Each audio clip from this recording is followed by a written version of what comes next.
होता है ना कि हम में से बहुत सारे लोग किसी की भी मुँह उठा के बेइज़्ज़ती कर देते हैं। किसी के भी साथ मज़ाक करने लगते हैं, किसी का भी भीड़ में मज़ाक उड़ा देते हैं। हम लोगों को लगता है कि सिर्फ़ मज़ाक ही तो था, नॉर्मल सी चीज़ तो थी, हँस के उस चीज़ को उड़ा देते हैं। लेकिन जिसका मज़ाक उड़ाया है उसका क्या? कई बार वो व्यक्ति उस मज़ाक को, उस बेइज़्ज़ती को अपने ज़हन में बिठा लेता है। समय के साथ वो मज़ाक, वो जो उसके ज़हन की जो ऐसी कड़वी याद है ना, आपके लिए जो सिर्फ़ हँसी का पात्र था, वो बहुत बढ़ती चली जाती है। उसकी बेइज़्ज़ती उसके अंदर ही अंदर बढ़ने लगती है।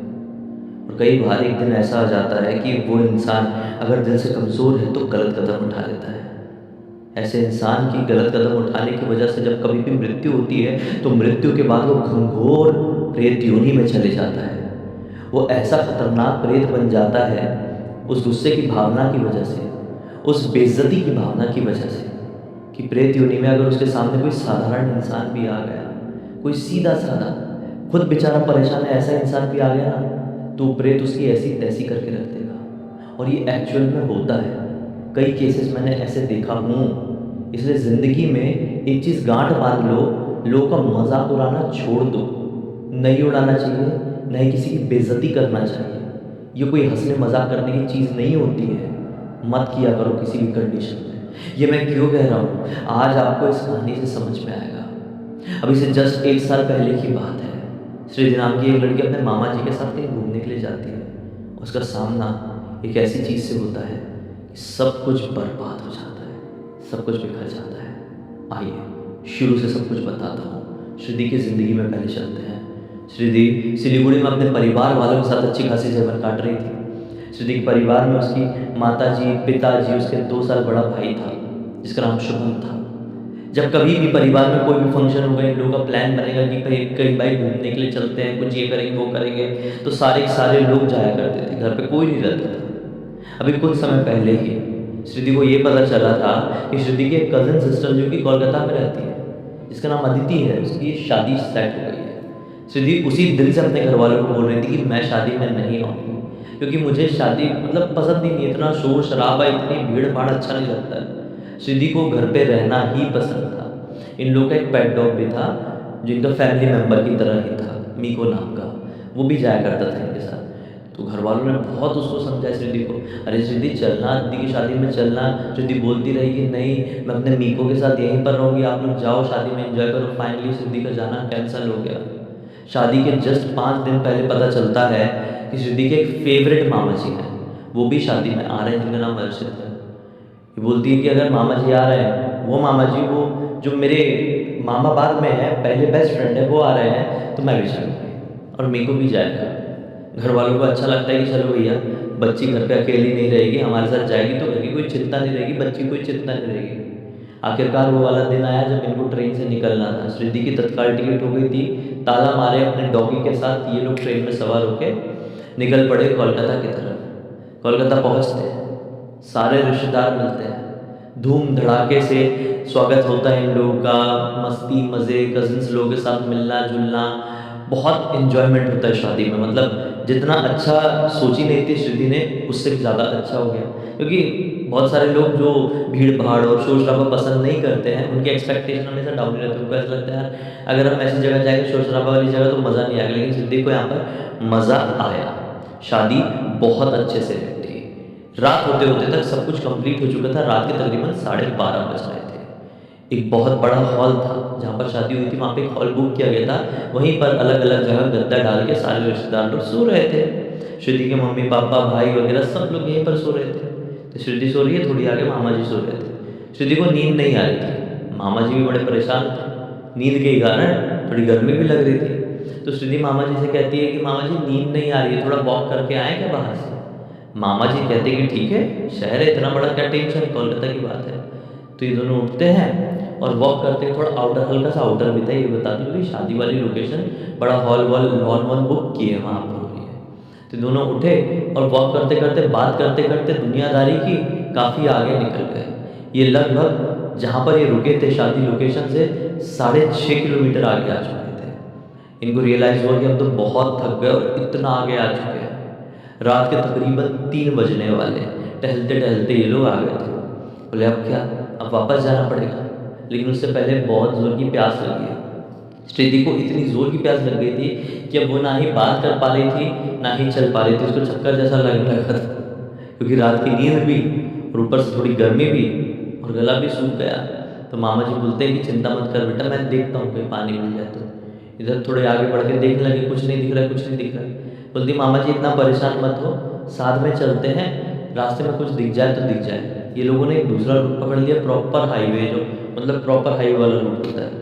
वहाँ पर दिखाई दी इनको एक छोटी सी पान ठेले की दुकान। मामा जी देखकर टेंशन में आ गए, मामा जी यहीं पर रहते थे कोलकाता में। देख के टेंशन में आके बोले कि यार ये दुकान तो यहाँ पर होती नहीं है, अभी कैसे दिख रही है। ये बोलते अरे छोड़ो ना मामा जी, हो सकता है नई नई दुकान खुली हो आजकल में, आप कौन सा यहाँ पर रोज आते होगे हाईवे में, चलो उससे पूछते हैं पानी है क्या। उसके पास जाते हैं तो पान दुकान वाला, जबकि उसके पास कोई ग्राहकी थी नहीं, कोई भी नहीं था वहाँ पे, ये दोनों ही अभी आए। वो पान बना रहा है जैसे किसी के लिए पान बना रहा था, और चेहरे में कोई एक्सप्रेशन नहीं, बस पान बना रहा है। श्रुति कहती है कि पानी की बोतल मिल जाएगी क्या। पान वाला कुछ कहता नहीं है, सिर्फ इशारा करता है। श्रुति कहती है अच्छा कोक मिलेगा कोक। पान ठेला वाला बोलता है, इशारा करता है मतलब साइड में, मतलब हाथ डाल के खींच लो, वो नहीं देगा। तो श्रुति ने देखी अच्छा वहाँ पे रखा हुआ है, तो ऐसा थोड़ा सा मामा जी आगे बढ़ते हैं और कोक उठा लेते हैं, श्रुति को पकड़ा लेते हैं। मैं भी पी लूँ क्या। श्रुति बोलती है हाँ मामा जी पी लो, अच्छा ठंडा ठंडा है। फिर ऐसा घूमे, एक और उठाए और अपने पास भी रख लिए, खोले खा ले। ओपनर वहाँ पे लटक रहा था रस्सी से। पान ठेला वाला अभी भी पान में चूना ही लगा रहे, कितनी देर से चूना लगा रहा था पता नहीं। इन लोगों ने मस्त कोल्ड ड्रिंक खोले और पीना शुरू कर दिए। कोल्ड ड्रिंक का टेस्ट बहुत ही ज़्यादा वाहियात था, मतलब हद से ज़्यादा ही गंदा था। मैं दोनों को टेंशन में आ गया कि ये इतना बुरा टेस्ट, एक्सपायरी तो नहीं होगी, देखे नहीं एक्सपायरी तो बड़ी लंबी है इसकी, एक्सपायरी तो नहीं हुई है, ऐसा कैसा टेस्ट हो सकता है। थोड़ा बहुत कंप्लीट हुआ, आधा आधा बचा हुआ था, आधे से ज़्यादा पी लिए थे, थोड़ा थोड़ा बचा था, बोले फेंक देते हैं। तो इन लोगों ने फेंक दिए और उसको पैसे के लिए पूछे कि कितने पैसे हो गए।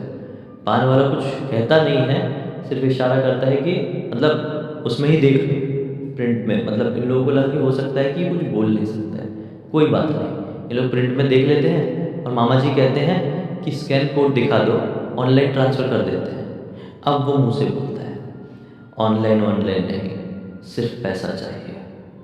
ये लोग बोलते हैं अच्छा ठीक कोई बात नहीं, पैसा निकालते हैं, उसको पैसा दे दिया जाता है और ये लोग आगे बढ़ने लगते हैं अब जाने के लिए। टेस्ट भले ही गंदा था, लेकिन गले में पानी चले गया। पानी जैसे ही तो होता है कोल्ड ड्रिंक, थोड़ा बहुत उतना अच्छा नहीं होता है, कोल्ड ड्रिंक अच्छा ही नहीं होता वैसे तो, लेकिन फिर भी गले में गया तो ठीक लगा इन लोगों को। ऐसा घर तरफ जाने लगे। पीछे से पान वाला कहता है क्या हो गया, ऐसे ही लौट जाओगे, पान नहीं खाओगे। अरे एक बार खाओगे तो बार बार आओगे। ऐसा करके हंसने लगता है। जिस प्रकार से उसने बोला था ना, उससे मैं जो बता रहा हूँ उससे कई गुना ज़्यादा डरा हुआ था। ये दोनों डर गए, बोले ये क्या है, ये किस तरह का बिहेवियर। मामा जी को गुस्सा है, बच्ची है मेरी 17-18 साल की, मतलब रिवानजी है, ये छेड़ रहा है क्या। मामा जी गुस्से पीछे पलट कर देखते हैं, श्रीदी को भी गुस्सा है, वो भी पीछे पलट कर देखी तो क्या बातें हैं कि उसका चेहरा कहीं से भी नॉर्मल नहीं दिख रहा है। वो बहुत गंदी तरीके से हंस रहा है। उसकी हंसने की जो आवाज़ है वो और भी ज़्यादा डार्क और हंसकी होती जा रही है।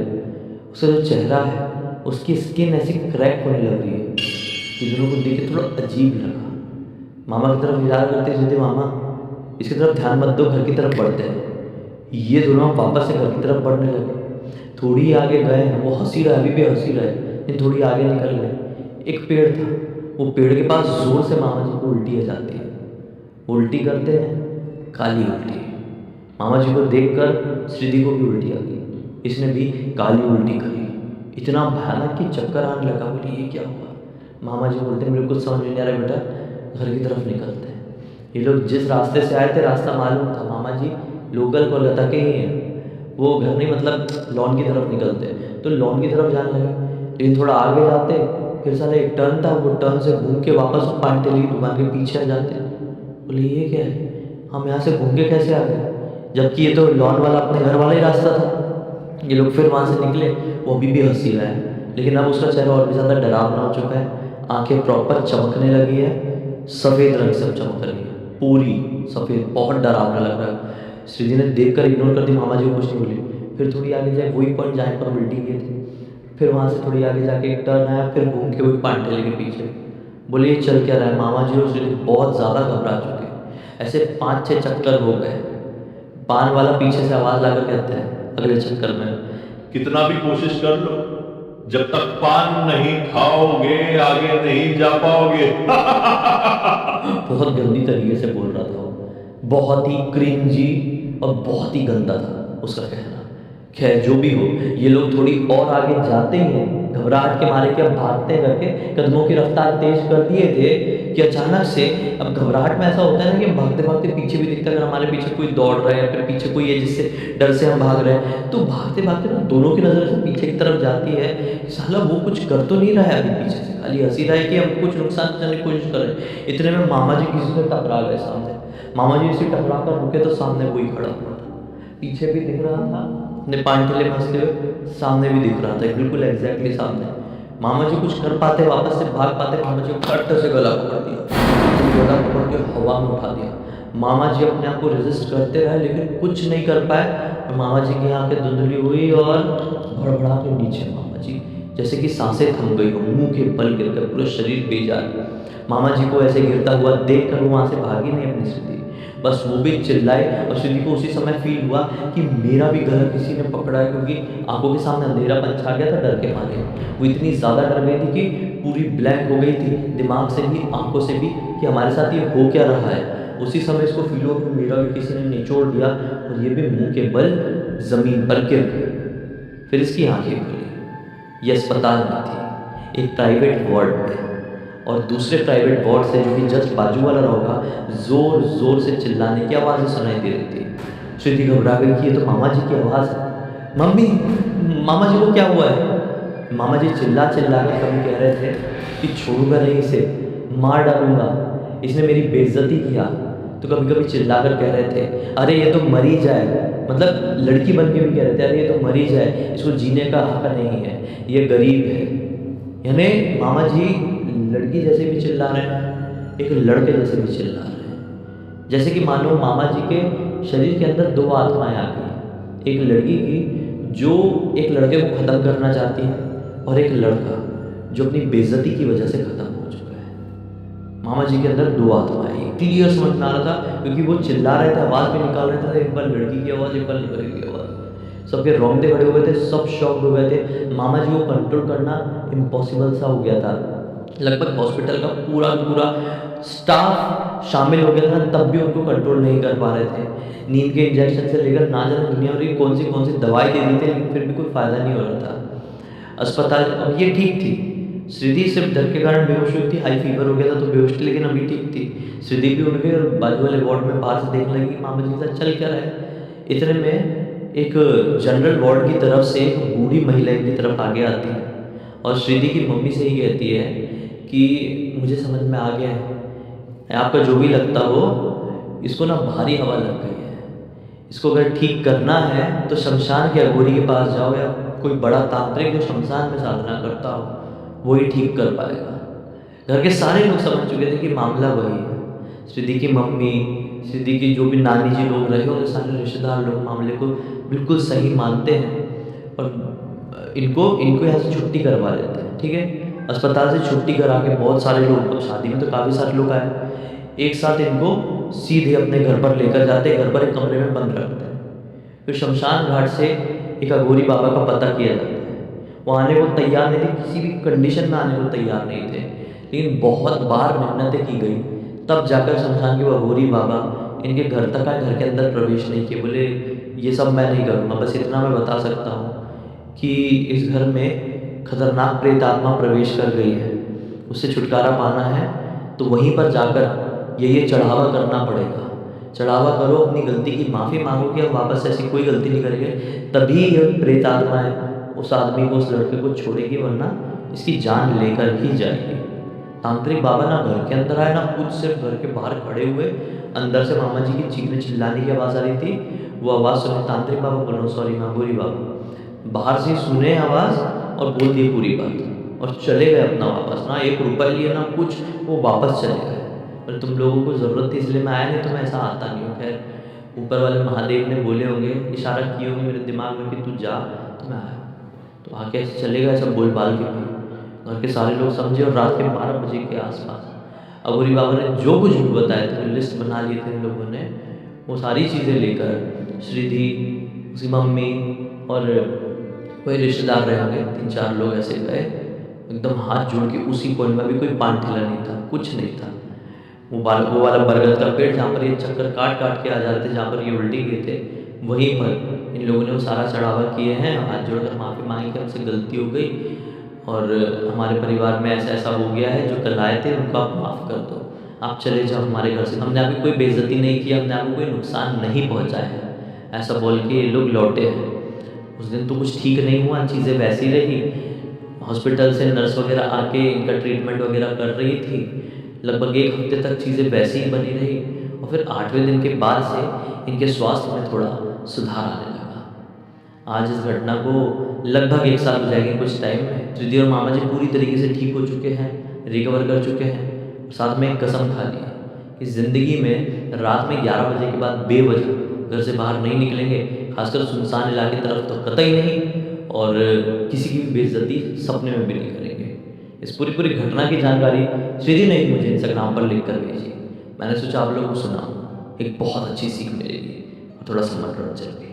वैसे मैं आपको एक चीज़ बता दूं आगे ख़त्म करने से पहले इस वीडियो को, कि इनके साथ जो कुछ भी हुआ था उसकी कहानी ये थी कि यहाँ पर ना सही में एक पान ठेला हुआ करता था एक टाइम पर।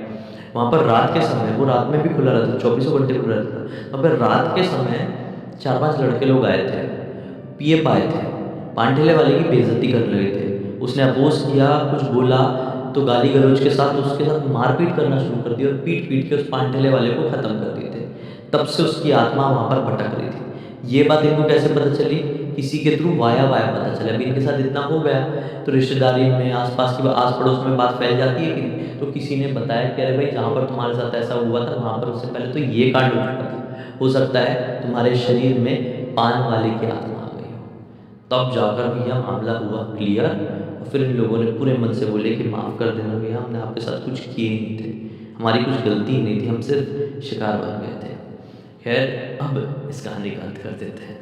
अब तक इस वीडियो को देख लेते तो लाइक कर देना, चैनल को सब्सक्राइब कर देना और इंस्टाग्राम और हमारी वेबसाइट की लिंक डिस्क्रिप्शन बॉक्स में मिल जाएगी। इंस्टाग्राम में ऐसी कोई घटना की कहानी अगर आपके साथ कुछ घटा है तो लिख के भेज सकते हैं और हमारी वेबसाइट में आके हमारे प्रोडक्ट और सर्विसेज चेकआउट कर सकते हैं। बाकी कल फिर से मिलते हैं, तब तक के लिए बहुत बहुत धन्यवाद। आपका दिन शुभ हो।